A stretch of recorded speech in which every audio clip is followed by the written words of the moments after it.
రెడ్డిక రాష్ట్ర విద్యా వ్యవస్థలో విప్లవాత్మక మార్పులు చోటు చేసుకుంటున్నాయని కార్పొరేట్ స్థలాలకు దీటుగా ప్రభుత్వ పాఠశాలల విద్యార్థులు అద్భుత ఫలితాలు సాధిస్తున్నారని మంత్రి గుమ్మడి సంజయరాణి ఆనందాన్ని వ్యక్తం చేశారు. పార్వతీపురం ప్రభుత్వ జూనియర్ కళాశాలలోని మన్యం కళా వేదికలో 2026 10వ తరగతి టాపర్స్కు నిర్వహించిన జిల్లా స్థాయి సన్మాన కార్యక్రమంలో ఆమె పాల్గొన్నారు.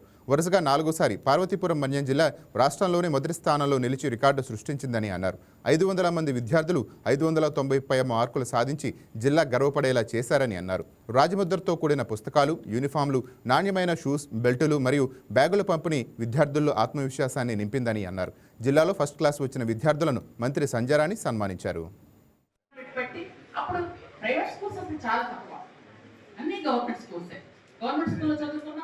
చక్కగా అందరూ మార్కులు వచ్చే అందరూ పాస్ అయ్యాం. అంటే మా క్లాస్ మొత్తం మీద ఏ సెక్షన్ బి సెక్షన్ టోటల్గా 273 మంది. 273 మందికి 36 ఫస్ట్ క్లాస్, 32 మంది సెకండ్ క్లాస్, థర్డ్ క్లాస్ 4, మిగిలినంతా పోయారు. ఇది అప్పుడు సినారియో. అప్పుడు 10th క్లాస్ అంటే పాస్ అయ్యావా అని అడిగేవాడు.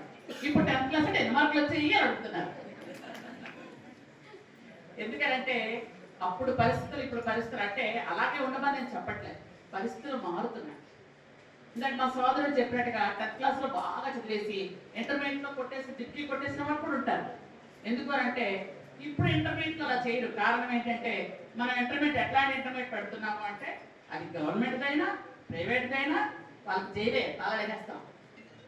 తాళాడేసేసి సెల్ ఫోన్ ఇవ్వట్లేదు, చదువుకోండి అంటున్నాం. అది చాలా మంచిది అక్కడికి.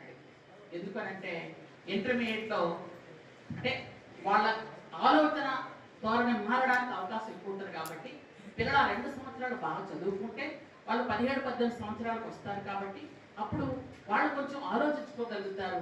డిగ్రీలో ఏ డిగ్రీ అనేది డిగ్రీ, అది ఇంజనీరింగ్ అవని, మెడిసిన్ అవని, సిఏ అవని, బిఎస్సి అవని, బిఏ అవని, ఎనీ డిగ్రీ వాళ్ళు ఏంటంటే బాగా ఆలోచించుకొని ఇది మా భవిష్యత్తు, నేను చదువుకోవాలనుకుంటారు. కాబట్టి ఇంటర్మీడియట్లో తల్లిదండ్రులు అందరూ కూడా ఆ స్ట్రిక్ట్గా పెడుతున్నారు. చాలామంది పిల్లలు ఏమనుకుంటారంటే అబ్బా మమ్మల్ని జైల్లో పడేస్తారు 2 సంవత్సరాలు అనుకుంటారు. కానీ మీరు డిగ్రీకి వెళ్ళిన తర్వాత అది మీకు అర్థమవుతుంది, మనం ఎంత చక్కగా చదువుకుంటే అంత బాగుంటుంది అని. ఎందుకంటే ఇంటర్మీడియట్లో కూడా చాలా ఆప్షన్స్ ఉన్నాయి. అప్పుడు మాకు 4 ఆప్షన్లు, బైపీసీ, ఎంపీసీ, సిఈసి, హెచ్ఈసి, ఈ 4 తప్ప ఇంకేం లేవు. అప్పుడు పాలిటెక్నిక్ చదవడం కానీ ట్రిపుల్ ఐటీలు కానీ ఇవేం లేవు. కానీ ఈరోజు చాలా ఆప్షన్స్